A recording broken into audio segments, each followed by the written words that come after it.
Look at me.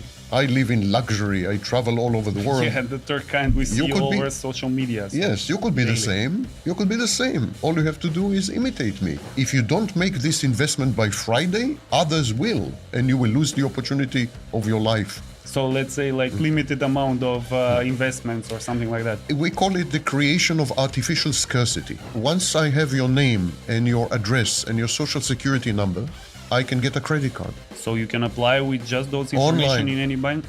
Any bank, online, and I can get a credit card. If you receive a request to pay in advance with cryptocurrency, don't. Period. Scammers and swindlers create a sense of panic, a sense of urgency, a sense of immediacy, a sense that you have to do something or you're going to miss an amazing opportunity. You're going to miss a lot of money or something bad is going to happen to you.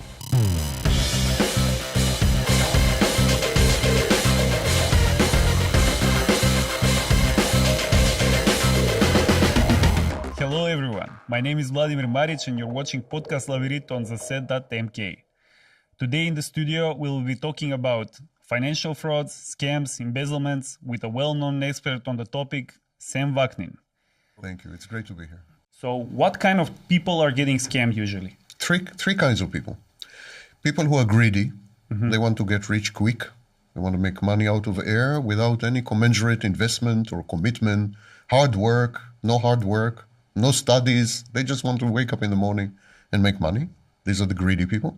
Then there are the kind people who are kind. They want to help other people. And so they are approached to help and they give money. And the third kind is people who want to trust other people. They have a trust deficit.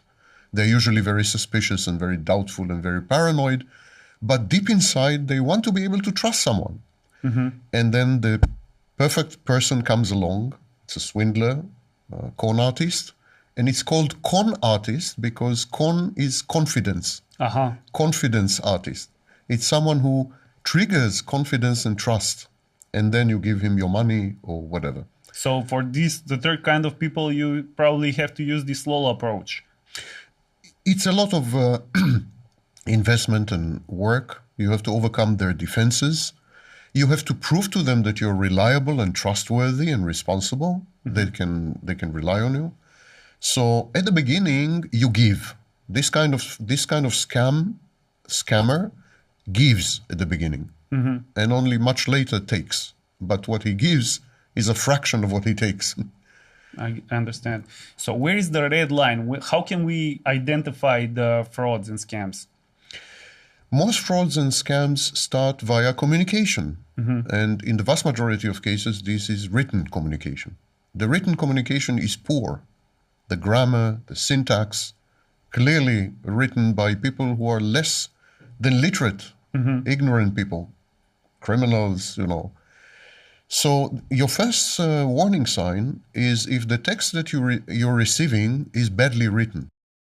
The second warning sign, if the offer is too good to be true.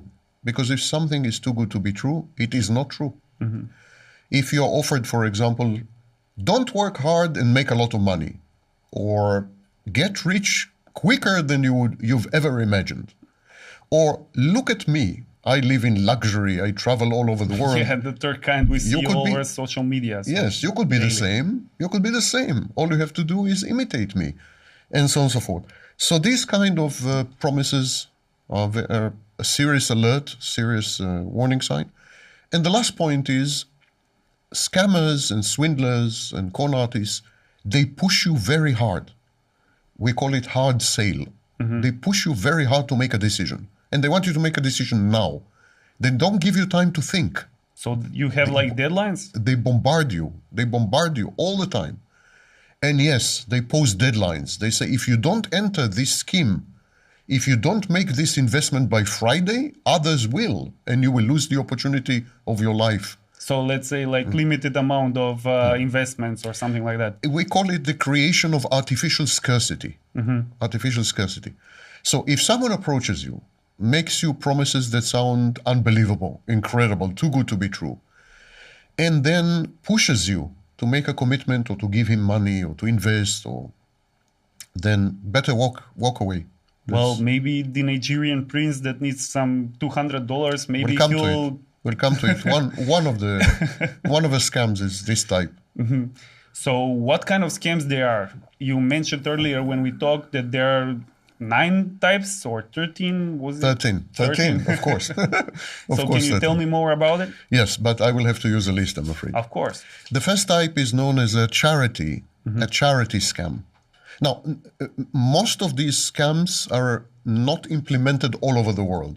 Some countries have typical scams. So, for example, there is the famous Nigerian scam, also known as 419 scam, because in the Nigerian criminal code, Article 419 deals with this kind of scam. So it's known as a 419 or advance fee scam. This is a Nigerian thing. In the United States, you have some types of scam that you will never see in Macedonia. And in Macedonia, you have types of scam which are very rare in Germany, etc. But I'm going to review all the scams, regardless of their geographical locations. So the first one is charity. It is when someone approaches you and says, do you remember that we had a conversation a few years ago, or do you remember our last communication? I'm just following up on your promise, or I'm just following up on... And so you feel uncomfortable, you feel unpleasant, you can't deny, and you say, yeah, can you just remind me? And so, and he drags you into a charity. He says, this is a charity, we're helping poor people, we're helping children, we're helping sick people, and so on. Can you give, $200, $2,000, whatever? And this is known as a charity scam. If you're approached ever by someone who says that you have met before or corresponded before and you don't remember it, say goodbye nicely. That's a scam. Number 2, a banking scam, and also it's known as a debt collection scam. A banking scam is simply when you receive an email from your bank and the email says, can you fulfill your details? Can you fulfill your identity, your password, Never do this. Banks never ask for your password online via email. Period. No bank does this. I have a very conflicted relationship with the microphone. You're not the first one. No bank does this. Similarly, if someone approaches you and says, I know that you owe money, I know that someone owes you money, I can collect the money for you, and I want 40% of the collection. Never do this. In the vast majority of cases, he will collect the money and you will never see him again. So that's a scam. But the main reason for this is to collect information about you, your identity, your name, your address, your password, so they collect this information and they create a profile. This is known as identity theft. And what can they use those information to get for? Credit cards, for example. Really? Once I have your name and your address and your social security number, I can get a credit card. So you can apply with just those information Online. in any bank? Any bank online, and I can get a credit card. Period. Now, to obtain your social security number, if I write to you as your bank, or naturally you will give me your social security number. Be very careful to give information about yourself online. Never do this. That includes even your address. Never do this. Definitely don't give your bank account numbers. So what are the information that we can provide to people that ask us? Like name, surname, that's it? Once you're on a website of a bank or a website of a credit card, first pay attention that the website is secure. You know that the website is secure because it's not HTTP, it is HTTPS. Second thing, make sure that it is the website of the bank or of the credit card. Play around, travel, surf the website, look at other pages, see what's happening. Because a typical scammer would create a facade website which looks like the website of your bank, but it has only 2 pages. And you will find that there's not much investment. The infrastructure is not... Yeah, not there. There's no depth. We call it no depth. The next thing is people come to you and say, listen, I know that you owe money and I can reduce the amount that you owe. I can settle it. I can restructure it. It's called debt relief. And how do they get this information? They don't. They don't. The vast majority of people owe money. So they randomly choose a victim? Yes. If I were to tell 10 people, I know that you owe money, I would be right 8 out of 10. Yeah. And then they say, okay, we're going to arrange this for you. We're going to reduce the amount and so on and so forth, but you have to pay something. So we will give you a loan, and you use the loan to pay the reduced amount so that you get rid of your debt. But of course, they give you a loan, and then you owe the money, and the interest rate is 20% a month, and the money is never used to pay your debt, and you remain stuck. This is called sharking, this practice. The next thing is the famous Nigerian scam, 419 advance fee. And I've come across this in Macedonia a lot. People are being approached, and it's usually a politician or, someone pretending to be a politician or a prominent figure or a celebrity. He says, I have a lot of money. The money is stuck in a bank. I cannot transfer it because of this reason or that reason. I cannot transfer it. I would like to transfer it to your account. And then you give me 60% of it and you keep 40%. Yeah. And it's $10 million, I've heard about it, like a literal example. A Canadian bank manager contacted a friend of mine, and he told her, like, you have the same last name as the guy who passed away recently, and he doesn't have any heirs, he doesn't have any close relatives or whatever. So if you pay $100 to start a procedure we can transfer the money to your account, and you will be the one who will get the money, and you will give me like more than I have for the bank manager, and you'll keep less, but you will still make a lot of money. This is called advance fee, because you are required to provide some fee in advance before you receive the money. They tell you, okay, we're going to use your bank account. We're going to transfer $10 million to your bank account. But to do that, we need $15,000 for fees and commissions and so on and so forth. So you send the money and you never hear from them again. This was not a bank manager, the guy who wrote. Of course. It's not a politician. It's not a celebrity. These are scammers working in factories. These are called scam factories in Nigeria. There are thousands in Nigeria that are doing, not only Nigeria, West Africa. And this is known as advance scam. Another variant of advance scam, your relative died. Someone died in the United States or Canada or Germany and so on, and we discovered via genealogical research that it's actually your relative.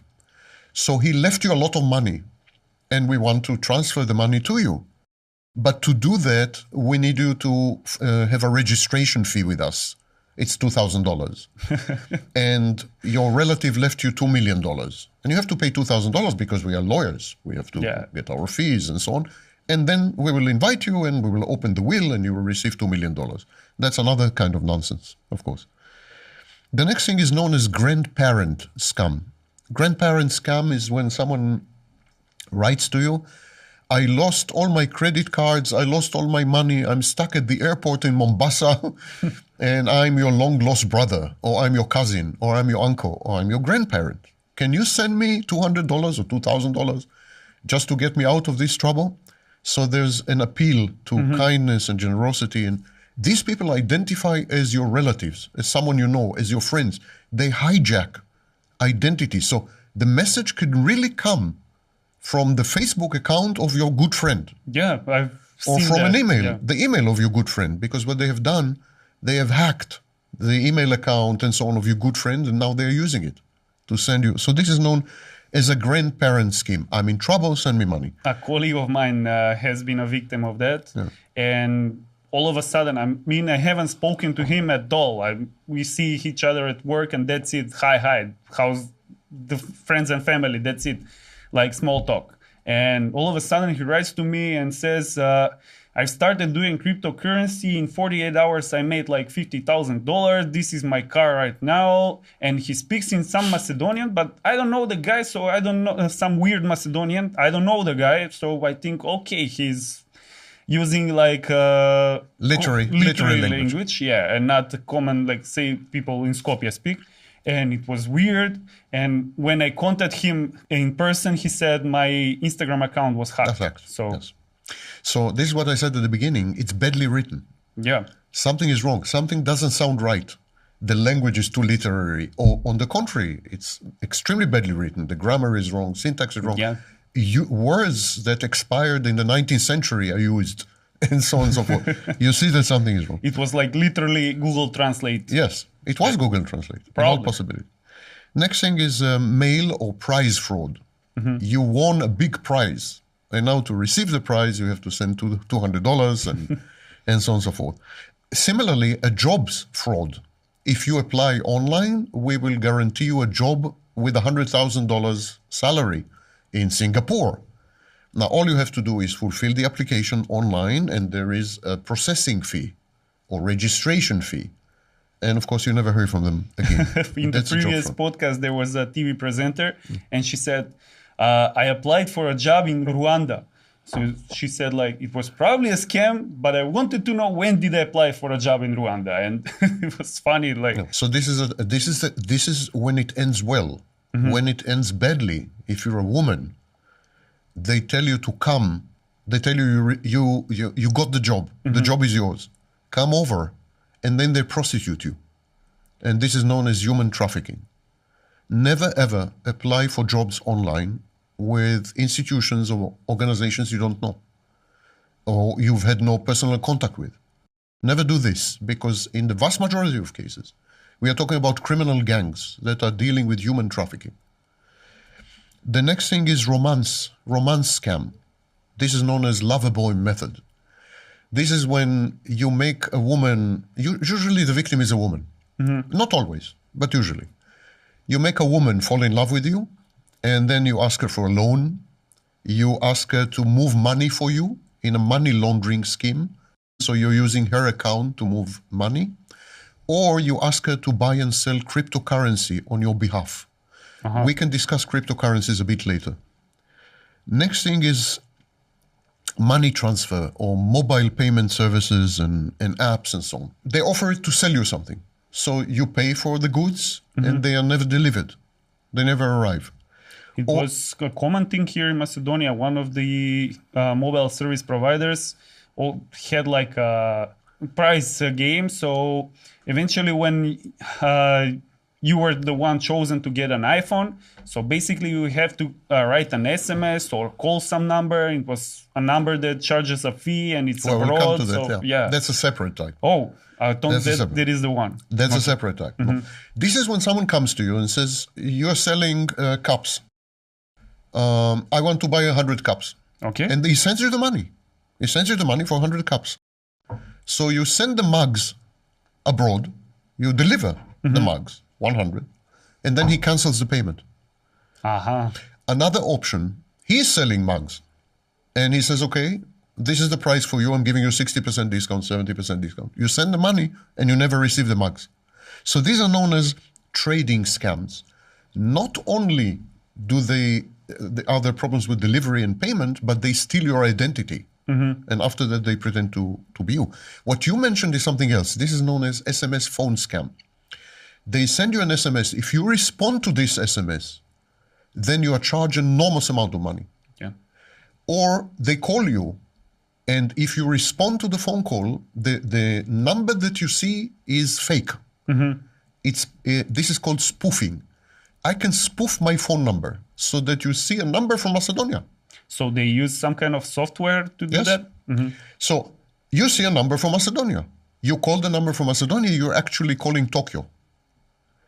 And you're going through their exchange and they're getting commission. And so they make thousands of dollars. You have to pay $15,000, $20,000 for this phone call that you thought you were calling someone in Debagmalo. Yeah. So this is known as a phone or SMS scam. It also involves phishing, phishing. Phishing is obtaining information from you, including personal data, which could be compromising. Obtaining information to you by pretending to be someone else. So it could be your bank manager, your boss, your colleague. You receive a message from Victor. Yep. You think it's from Victor. It's not Victor. And so on. And then they obtain information from you by asking you all kinds of questions via email or by making you fulfill a form online. This is exceedingly common. Phishing is exceedingly common. Actually, 50% of spam is about phishing, is an attempt to obtain information about yourself is money. It is monetized, it is aggregated, it is sold. There's something called data brokers. Data brokers collect information about many people and they sell it in packages. Your information is valuable. Don't give it away like this. Yeah, but let's say if you're a marketing agency, you need information about people. How do you know if you're buying from a legitimate service provider? Never give your information via phone, email, or online, period. And if somebody calls us, let's say he's doing a survey or he's offering a product. Never give in. Which part of never is not clear? Yeah, but the thing is, he says like, I got your information by your phone number by random. It was randomly chosen. Is it really randomly chosen, or he had some information, my information, bought from somewhere? He bought your information, of course. They're data brokers. So it's not randomly chosen when somebody is calling me to offer me a product. It could be randomly chosen. They buy huge databases and then they randomly sample numbers. And in some cases, it's legitimate. It's legitimate marketing effort or some prize or rewards. But you should assume it's not legitimate. So it's a very simple rule. Never give any information online, by email or by phone, unless you absolutely know who you're talking to and who you're dealing with. If I call you, even that is not safe.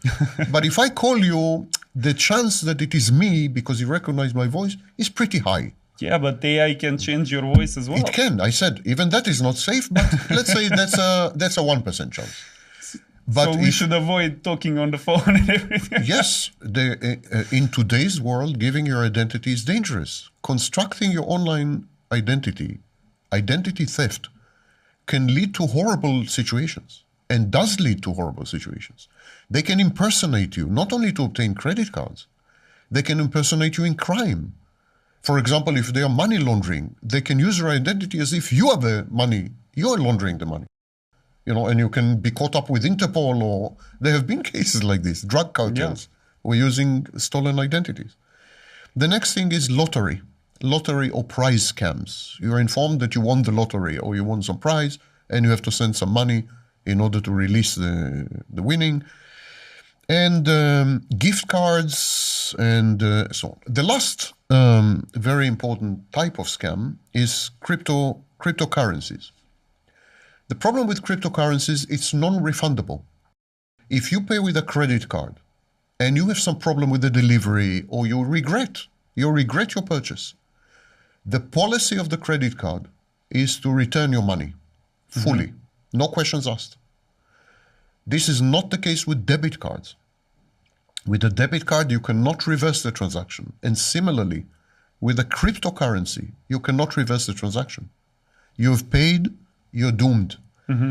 And the problem is that the other party is anonymous. It can hide its identity because you are dealing wallet to wallet. It's number to number. You don't know who you're dealing with. So cryptocurrency is a very easy way to scam. That's why terrorists and criminals are using cryptocurrencies. If you receive a request to pay in advance with cryptocurrency, don't. Period. Never mind how reliable and honest it sounds. If Amazon itself approaches you and says, you can buy this book with cryptocurrency, pay now, you'll receive the book in 3 days, don't. Simply don't. End of story. No thinking here. Cryptocurrency is not for payment. It's too young technology, too underdeveloped, and too open to crime and worse. So you mentioned like the credit card policies to return your funds if you ask. Let's talk about the bank and financial institutions. They allow these scammers to open legitimate bank accounts.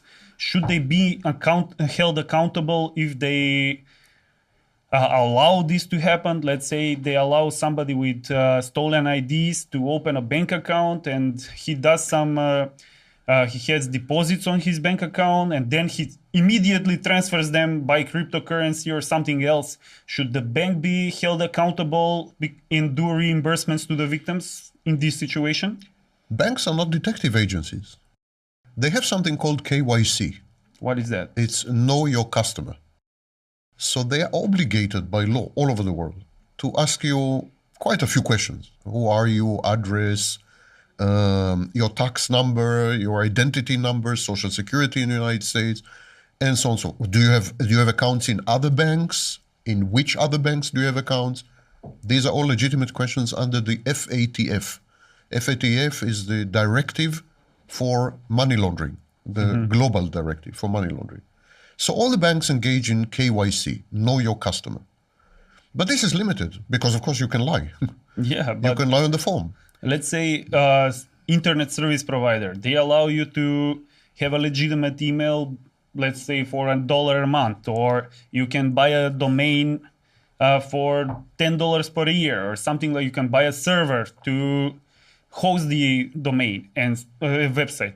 So basically, should they be also accountable if they allow these types of scam? No, they are not, and they should not.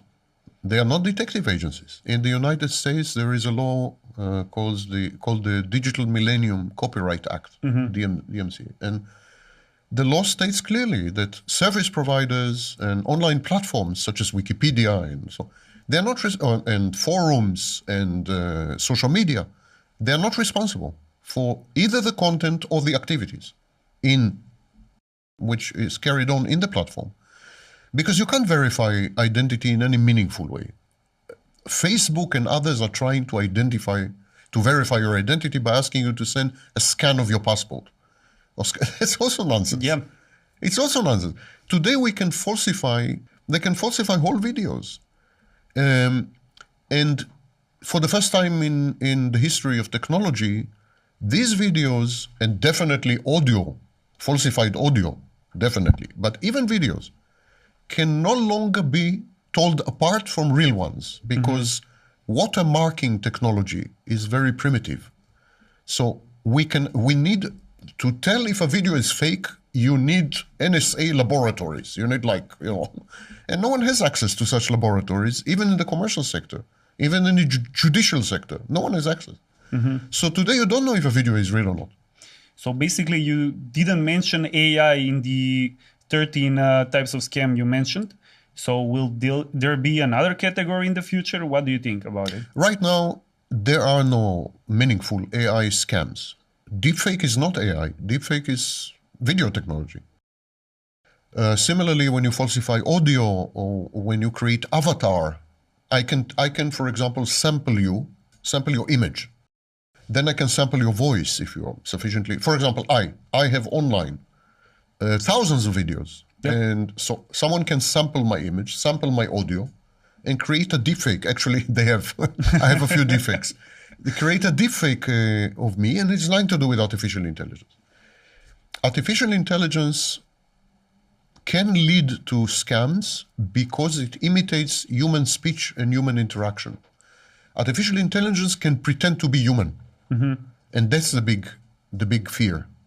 Today, ChatGPT-4, Gemini, the new artificial intelligence technology of Google, they imitate humans to the point of failing the Turing test. I will explain what it is. The Turing test is a test whether, if you're exposed to text, you know that this text has been written by a human being or by a computer. Today, you cannot tell. And so the Turing test has been passed. When today you talk to artificial intelligence, you have no way of knowing whether it's human or not. And so because of this, artificial intelligence can manipulate you psychologically to do many things that you wouldn't had you known that this is a machine. Already many companies are using artificial intelligence in support services. So when you call the support of some technology companies, you're talking to artificial intelligence. And it sounds like a human being talking to you. So it's starting. It's already starting. Now imagine that you get a phone call. An artificial intelligence agent pretends to be a technician. It tells you, listen, I'm from Microsoft. We would like just to activate your Windows. There's some problem with activation. Can you please click here and click here and click there? Before you know it, your computer is infected and hacked. Luckily, we here in Macedonia all use the cracked Windows software. So yep. But even so not that is cracked, not an applicable scam here in Macedonia.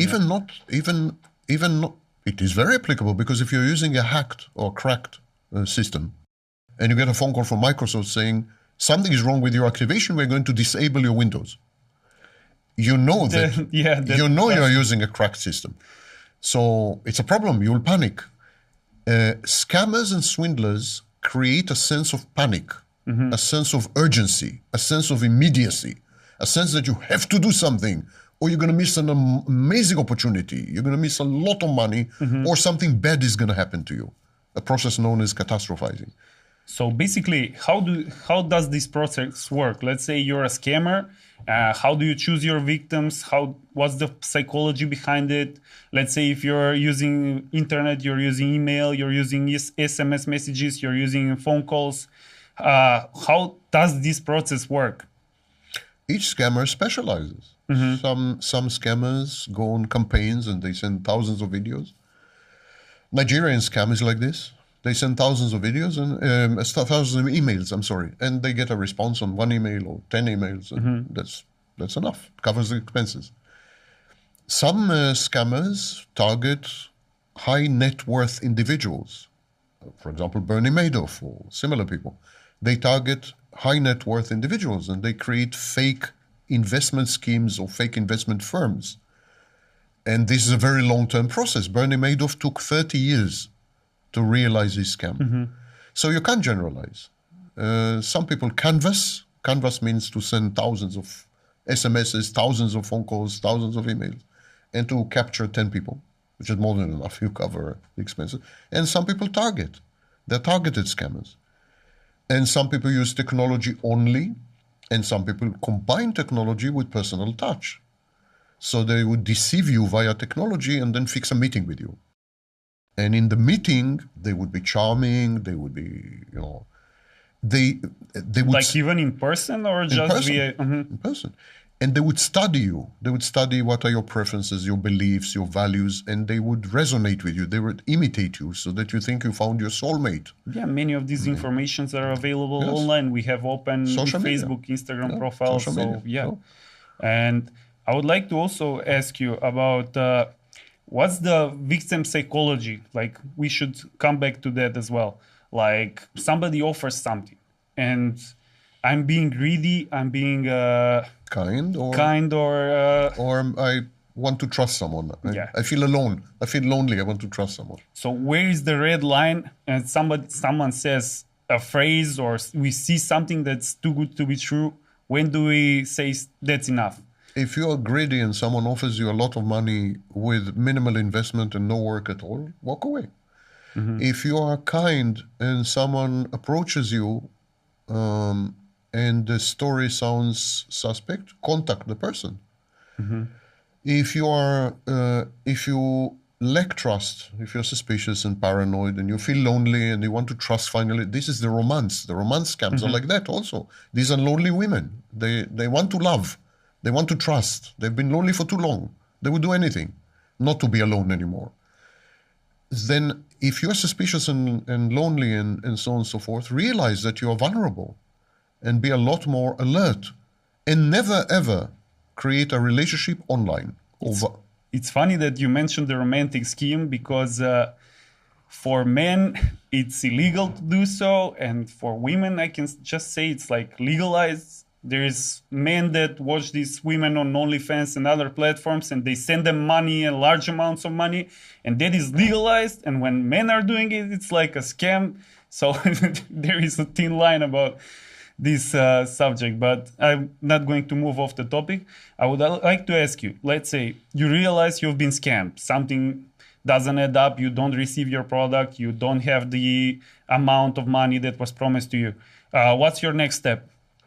First, you must realize your chances to recover your money are very close to zero. It's gone. Then, whatever you do is for revenge or for justice, but it's not in order to get your money back. Then, if you're in the United States, you can complain to the FBI. They have several departments that deal with fraud. They have a specialized department for Nigerian scams, for example. All major law enforcement agencies deal with scams. They have specialized departments which deal with scams. But the retrieval rate and the ability to punish the scammers, they are extremely close to zero. These scammers, to start with, they use stolen identities. They use blockchain technologies. So they use wallets with numbers. They use bank accounts offshore, which are open for one day, money arrives, transferred, closed the next day. Thank you, Sam. This is it for today's podcast. I hope you enjoy our conversation, and I hope that the viewers at home will feel the same. Thank you for having me.